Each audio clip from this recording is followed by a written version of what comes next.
Ni aikari a Nyatike sub-county kaunti-inĩ ya Migori arĩa magomeirwo nĩ mũiyũro wa maĩ kũrũmĩrĩra mbura nene ĩrĩa ĩkoretwo ĩgĩthiĩ na mbere.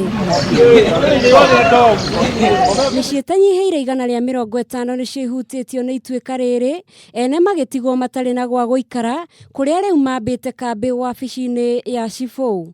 Akĩaria rĩrĩa aratwarĩte ũteithio wa irio kũrĩ aikari aya, gavana wa Migori Okoth Obado augĩte arĩa maikaraga kũndũ iharũrũka-inĩ makorwo magĩthama nĩguo kũrigĩrĩria kũrwo nĩ mĩoyo yao o hamwe na indo ciao. Areas that have never been known to be flood prone, like this area where we are is called Agenga area. This is an area that has never seen something like this. In fact, if you talk to the locals here, they will tell you that this is the first time, and it came so much, it has caused a lot of havoc, even in the farms. Thirikari nĩ yũrĩtio gũteithĩrĩria arĩa mahutĩtio nĩ mũtino ũyũ na njĩra ya kũmahe handũ ha gũikara. Kali tusaidie.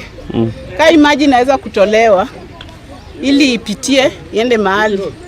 Maya magĩthiaga na mbere, magana ma aikari kuma itũra rĩa Kademia ya Rũgongo kaunti-inĩ ya Migori arĩa mathamĩtio nĩ mũiyũro ũyũ nĩ magunĩkĩte na irio, ndawa na indo cia gũkomera. Handũ-inĩ ha Kameme TV, rĩtwa rĩakwa nĩ Njeri wa Wambũi.